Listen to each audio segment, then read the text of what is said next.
Assalamu alaikum and good day. In this video, we will tackle about the geographical location and demographics of the Talaandig tribe as well as their culture and arts. Okay, let's start our discussion. The word Talaandig originates from the native language of the Talaandig people, which is also one of the indigenous people groups in the Philippines. The name Talaandig is believed to be derived from the word Tala, meaning people or inhabitants, and the word Andig or Landig, which may refer to a place or terrain. So, Talaandig can be interpreted as the people of the land or inhabitants of the highlands. So let us proceed to their geographical location and demographics. In here, we will tackle their environment and landscape as well as their primary location. Firstly, we have their primary location. The Talaandig people primarily inhabit the highland areas of Bukidnon province in northern Mindanao, Philippines. Their ancestral domain, or like the very origin of where their ancestor came from, is at Lantapan, Bukidnon, which is considered as the heartland of the Talaandig culture. And aside from that, they also inhabit the place Talakag and Malaybay City, as well as the Mount Kitanglan Range Natural Park, which is a sacred and ecologically significant area for the tribe. Now, as for their environment and landscape, these people usually live in a mountainous terrain with a cool climate and fertile volcanic soil.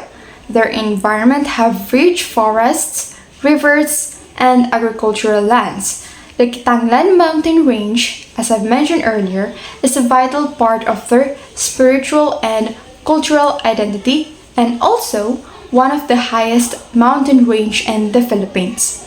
And the region is also a part of protected area, which helps them preserve their biodiversity and cultural heritage. That's for their geographical location. Now let us dive into their demographics.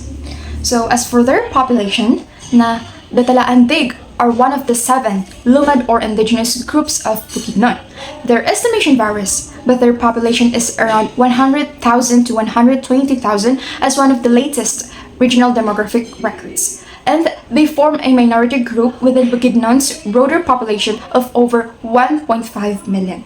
The Talaandig can speak in a Binukid dialect, which is part of the Manobal language family. And aside from that, many of them are also fluent in Cebuano, which is the regional lingua franca, and some may also speak in Filipino and English. And in terms of social organization, they are traditionally organized in tribal councils led by datus, or what we know as leaders. And for their community decisions, they are guided by customary laws, ancestral wisdom, and spiritual beliefs.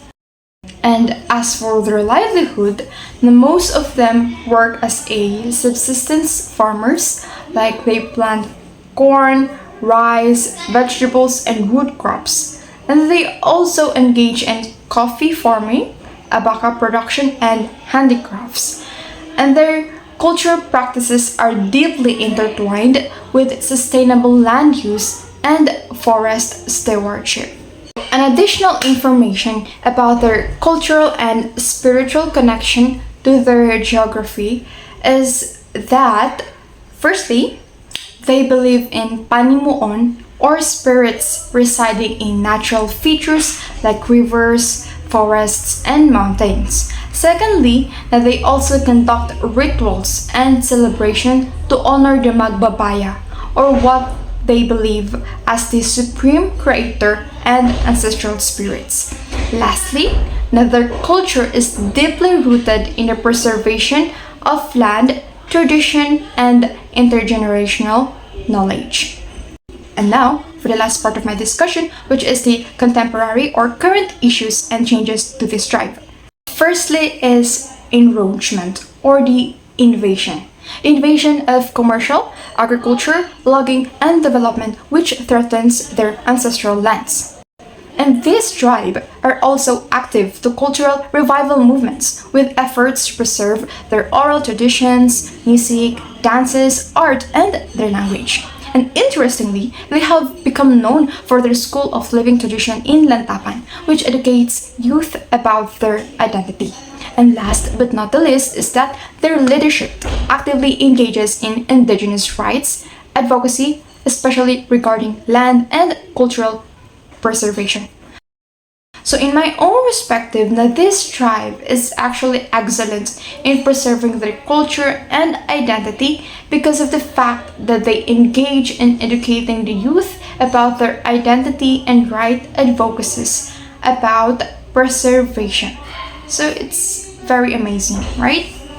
And in conclusion, na the Talaandig people remain as one of the most resilient indigenous communities in the Philippines. Their demographic strength lies in their cultural cohesion or unity, and their geography shapes both their livelihood and spiritual life. And in facing modern challenges, na the Talaandig continues to assert their rights and preserve their heritage through education, art, and sustainable living. So that's for the geographic location and demographic of the Talaandig people. Today, I'll be sharing something incredibly rich and inspiring, the culture and art of the Talaandig tribe from Bukidnon, Philippines. Two prominent figures who brought this art form to life are Waway Linsay Saway and Salima Waway. Waway Saway, considered the pioneer of soil painting, uses it to share his tribe's spiritual journey and cultural identity. Meanwhile, Salima Waway adds a personal touch, focusing on family and the vital roles of women in the community. Did you know that the Talaandig are known for creating beautiful artworks using soil? Yes, the actual earth pigments. These soil paintings are more than just art. They are a powerful way for the Talaandig to express their history, beliefs, and their deep connection to the environment. Now let's talk about how the Talaandig express their identity through fashion. Their traditional attire is stunning display of color, pattern, and meaning. For example, the Pakabo blouse is more than just clothing.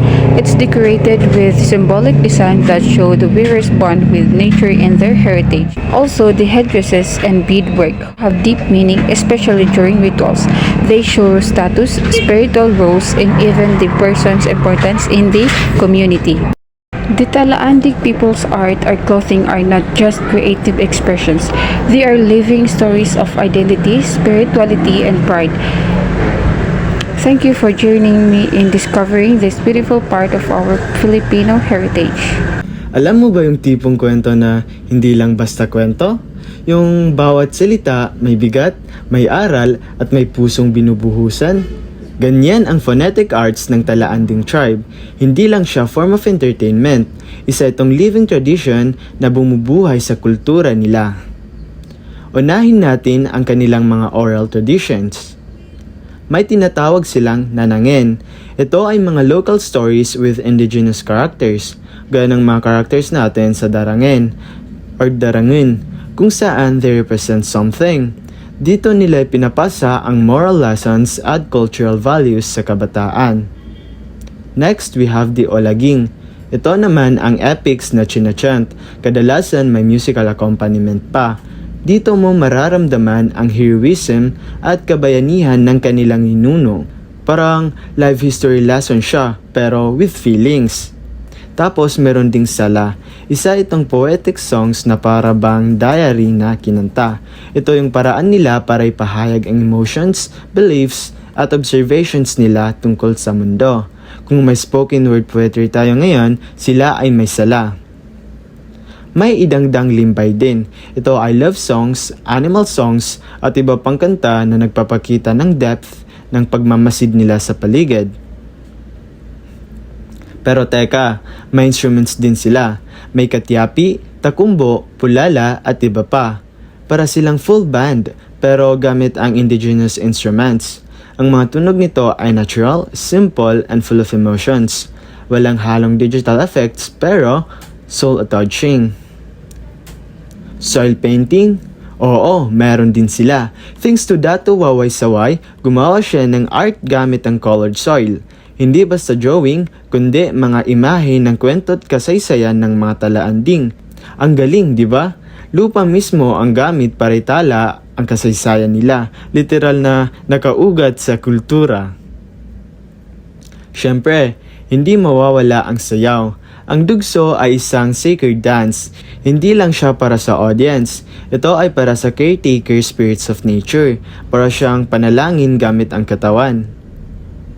May pinag-agawan din, isang dance of courtship and community bonding. Pinapakita rito ang ligawan at unity ng community. Halatang importante sa kanila ang connection, hindi lang sa isa't isa kundi pati sa kalikasan.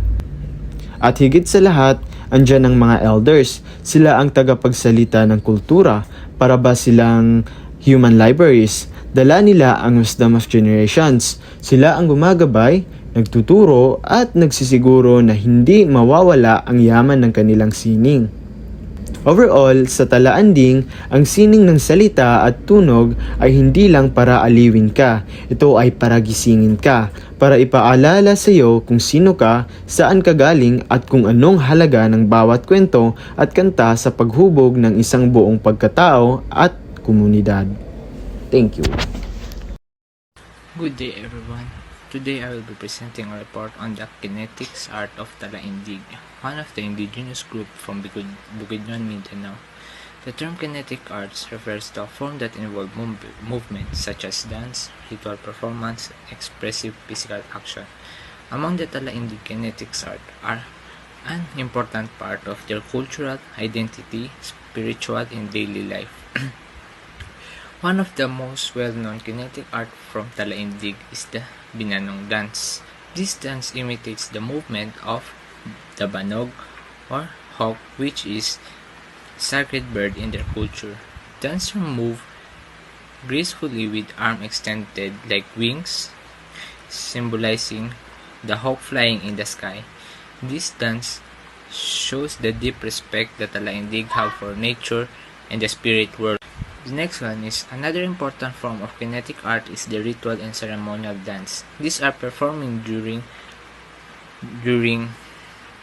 pamuhat or offering rituals, during harvest celebration, healing ceremonies, and other significant community events. The movement in this dance are symbolic and are often accompanied by traditional instruments like agong and tambol and kulintang. In addition, some kinetic performances include martial movement, which show how the Talaandig used to train and protect their community. These movements are both expressive and functional, sometimes mixed into dance to tell stories of warriors and heroes. Through these kinetic arts, the Talaandig are able to preserve their tradition, express their belief, and pass on their values to the next generation. That ends my report, and thank you for listening.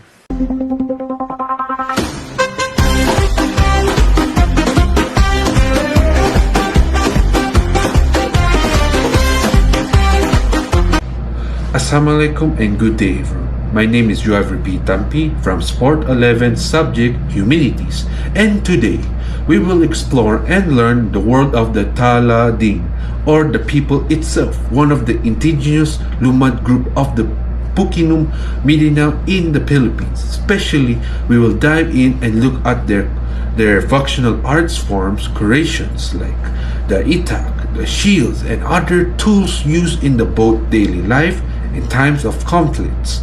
For the Talaandig, these tools are not just practical, they are a reflection of the ancestral wisdom, tribal identity, and survival, passed down through generations even before the arrival of Spanish colonizers in the 60th centuries. The Talaandig tribe has existed long before the colonial times, with the roots in the pre-Hispanic Mindanao. They are known for their deep spiritual relationship with the Apo Sadawa, the guardian of the Mount Kitalad, and their worship for nature. The functional arts among the Talaandig dates back hundreds of years, long before the 1521, when the Magellan arrived in the Philippines. Back then, and even today, their tools serve both functional and ceremonial roles. For example, the itak or bolo is not just a blade used for farming or cutting wood.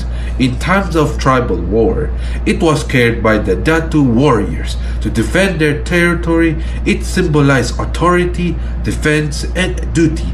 Each bolo was carefully forged by hand and sometimes carved with tribal markings to honor a warrior lineage. The Talaandig practice the traditional craftsmanship. The metalwork, the wood carving are done using the indigenous techniques passed on through oral traditions. For instance, the handle of the itak is made from the kamgong or the other hardwood carved with the tribal symbols. Spears, on the other hand, were sharpened using the heated stones, then cooled in the mountain spring believed to be sacred. Lastly is shield, were not only defensive weapons but were painted with natural dyes that represent spirits, ancestors, and tribal identity. Even the agricultural tools like plows, baskets, axes are made with functions and aesthetics in mind. The patterns encarved or painted on them represent connection to nature, prayers for harvest, and balance with the environment. They believe that tools must be made with respect and the intention, otherwise they will lose their spiritual value. Today, although modern tools are more accessible, many Talaandig artists continues the tradition of functional arts. The community in Songko, Lantapon, and Pukinum has even built a Talaandig school of a living tradition where elders teach the youth how to make these tools while preserving the tribe arts, music, and oral history. The functional arts to them is a way of life. It embodies their struggles against colonization, their respect for the land, and their deep belief in the spiritual harmony. At the end of the day, the functional arts of the Talaandig, like the itak, shield, spears, and other farming tools, are not just objects. They are living representation of a people's soul, survival, and sovereignty. From the pre-colonial times to the present, these tools are remind us that art is not always made to be displayed. Sometimes it is made to protect, to feed, to preserve a cultural. Let us continue to honor them and learn from the wisdom of the indigenous craftsmanships. And thank you. Have a nice day.